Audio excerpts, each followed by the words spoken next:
O assunto é Cascavel, tá? Mobilidade urbana, inclusive, foi aprovado na Câmara de Vereadores, no nosso legislativo aqui, um grande projeto importantíssimo, principalmente falando a longo prazo, tá? Nós trouxemos aqui neste momento o responsável pelo Instituto de Planejamento de Cascavel para bater um papo, para conversar com a gente, o Marcos Borges, que está aqui conosco. Boa noite, obrigado pela parceria. Boa noite, Wagner. Boa noite, telespectadores da RIC TV.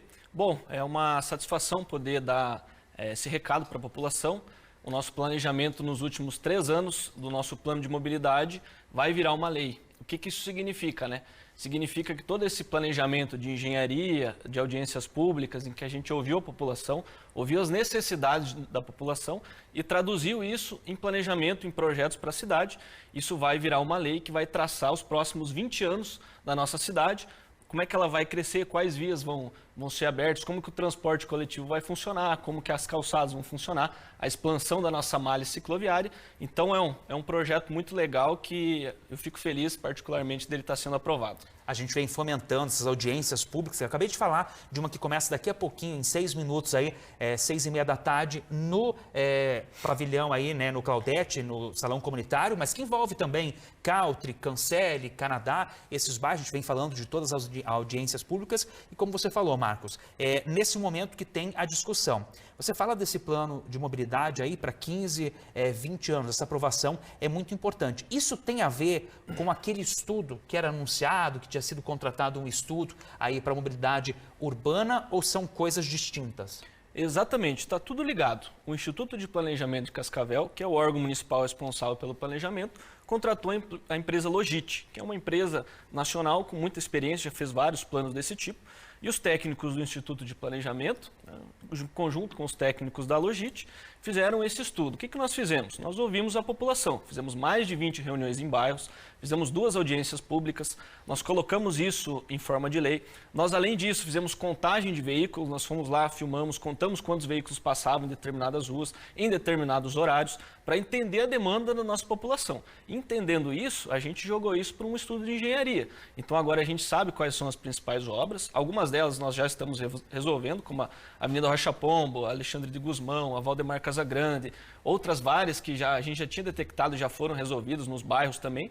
Então essa ligação interbairros que essa gestão está fazendo, junto com as novas obras, elas permitem que a gente resolva gargalos históricos do nosso município. Então esse planejamento, ouvindo a população, traduzindo isso para a engenharia, a gente consegue dar uma qualidade viária, cicloviária e de pedestres para a população como um todo. Trazer para essa nossa roda de conversa o Murilo Cardoso ao vivo agora, porque a gente sabe que vários pontos específicos aqui demandam uma atenção em Cascavel, inclusive tem um que tem reivindicação aqui, como o Marcos comentava com a gente, vários estão contemplados nesse estudo. Você está em um desses locais agora. Que local é esse, Murilo? Bem-vindo.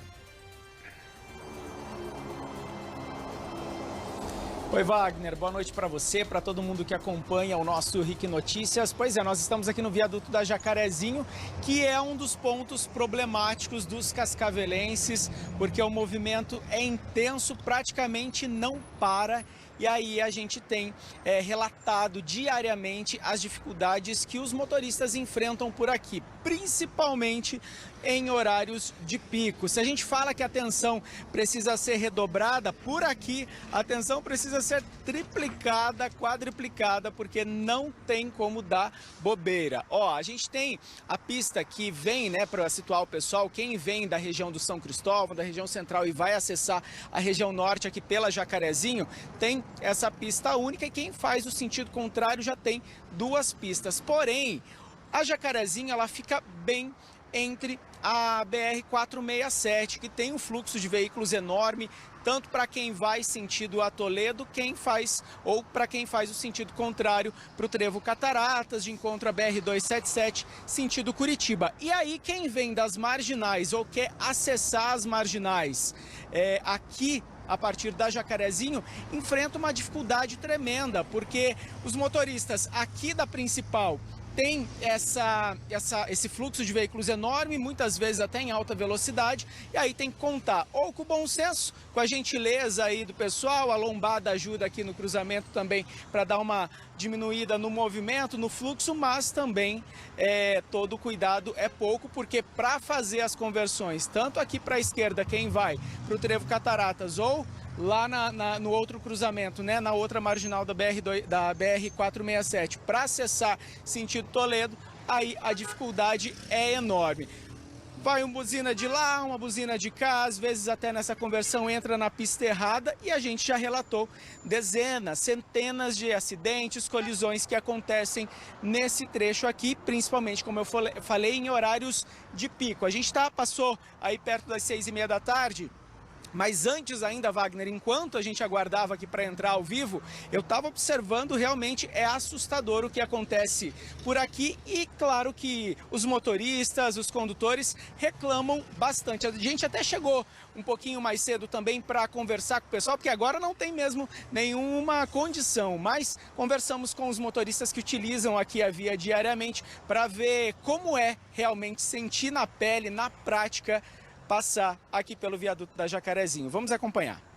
Qual que é o principal problema aqui? Tá, atravessar aí. Tá muito complicado nesse horário aí, é complicado atravessar aí. Quando a gente fala de mobilidade urbana aqui de Cascavel, esse é um dos principais pontos? Bastante, bem complicadinho aqui. Esse ponto aqui é muito complicado. Depende do horário, perto das 6 horas é mais triste passar aqui. Perde muito tempo aí? Ah, pode esperar aqui, depende do tempo que você fica aqui, uns 5 minutinhos, 10 minutos. Não tem nada de sinalização também, né? Facilitar o acesso a outra rodovia, então é complicado. O horário do pico aqui é braba. Fica mais de meia hora aqui, ainda pega alguns motoristas que segura bastante. Tem que o quê? Contar com a gentileza da galera. Tem. Ou sei lá, talvez um sinaleiro aqui resolveria o problema. Morando quase para poder ir para lá, e acidente é quase certo. Já presenciou situações aí? Sim, até eu quase já vivi um acidente aí já. Aqui, Marcos, a gente viu, como você comentava, alguns gargalos de Cascavel. Esse viaduto, esse cruzamento aí na Jacarezinho, que segue aí por cima da rodovia, está previsto algo nesse plano também? Sim, nas reuniões que nós tivemos nos bairros da região norte, a gente teve essa reclamação, obviamente, da travessia dos viadutos de uma maneira geral, não é só esse. Aí, além do plano de mobilidade, uma coisa que nós já fizemos foi o plano de ação imediata do tráfego. O que foi esse plano de ação imediata do tráfego? Se você reparar ali, a pintura naquele local ela é praticamente nova. Teve uma segunda pista que a gente fez, a gente deixou um sentido único, a Transitar pintou o sentido único justamente para amenizar essa situação. Obviamente ela ainda não é a ideal. A gente com certeza, o que eu digo, uma cidade que cresce como Cascavel, com novos empreendimentos, com novas indústrias, com mais população que chega, ela demanda maior capacidade viária. Então, obras estruturantes com certeza vão precisar. É uma das obras previstas, uma nova transposição. Isso pode ser feito tanto em duplicação de via, tendo um novo viaduto nesse local. Pode ser que seja a continuação da Avenida das Torres, que o município já executou uma parte, interligando lá com a Avenida da FAG. Aquela transposição ela pode ajudar muito esse local, porque a pessoa que trabalha, por exemplo, num local que poderia usar a transposição pela Avenida das Torres, ela já não usaria o da Jacarezinho. Nós tivemos intervenções na Piquiri também, é uma obra que está praticamente nova. Então, aos pouquinhos a gente vai resolvendo. A gente tem também a questão da JK, que está sendo alargada, tem a Carlos Gomes, Alexandre do Guzmão, um novo viaduto na região sul, que também é uma demanda. Vai ter o alargamento da pista ali no trevo da Petrocom. Aos pouquinhos a gente vai resolvendo. Claro que a gente não consegue deixar uma situação ideal em todos os locais, mas é o que a gente tenta, né? Aos pouquinhos a gente vai resolvendo. A gente sabe que é uma demanda da população. Esse novo viaduto na região sul é esse da Carlos Gomes ou algum outro? Nós temos o recém-executado, que é o binário da Carlos Gomes. Nós temos o projeto praticamente pronto da Valdemar Casagrande, que é ali no lago. E nós temos um alargamento do acesso lá no trevo da Petrocom, que vai facilitar ali no bairro, que vai poder a gente eliminar esse tipo de problema, que é a conversão para marginal. Então ali vai dar uma amenizada. Óbvio que a gente tem previsto no plano de mobilidade uma futura transposição na Benjamin Constant. Isso depende também de algum projeto, tem uma área grande privada ali. Então, às vezes não depende muito só do município, depende às vezes um pouco do privado. Mas a gente tem na região sul essas 3 iniciativas, na região norte a gente tem essas 2 iniciativas, talvez mais uma na Medianeira.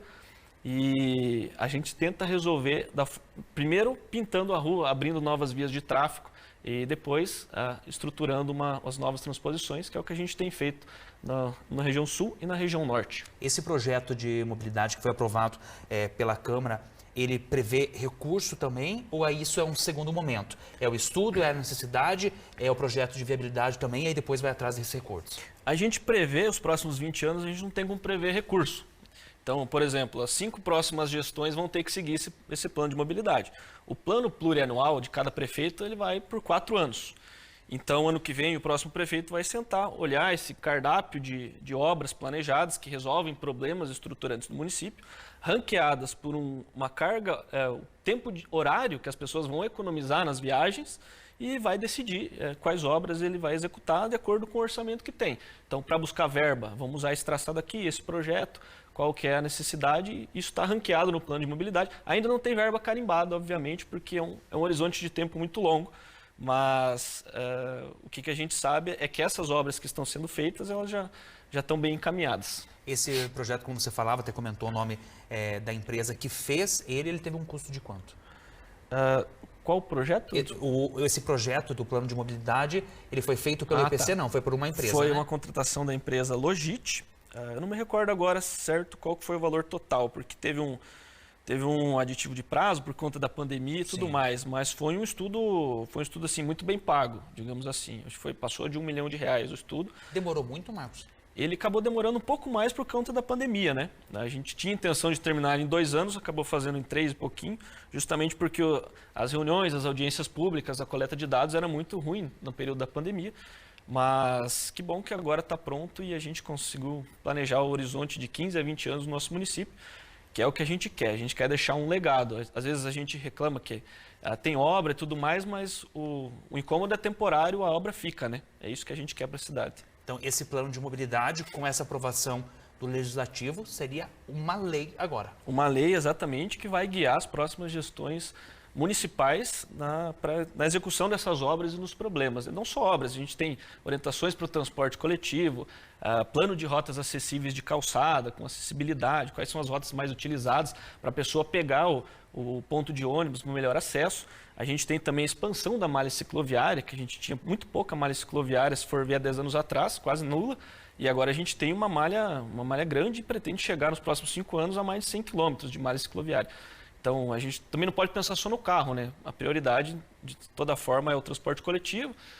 Aí sim vem carro, pedestre e tudo mais. É aberto ao público? Tem pode acessar? Tem algum caminho nessa forma, Marcos? A gente teve a deliberação pela Câmara, mas eles não disponibilizaram ainda o arquivo final, né? Isso vai para a sanção do prefeito municipal e aí vira lei e está público para todo mundo. Então, é que foi recém-aprovado, acho que eles não disponibilizaram ainda, eu pelo menos não tive acesso. Mas os arquivos do plano são públicos, eles estão no site do IPC, cascavel.atende.net, lá em portais no IPC. Os arquivos todos das audiências públicas, todos os levantamentos, estudos, isso foi público, aberto, foi discutido nas audiências e a população mesmo deliberou pela aprovação.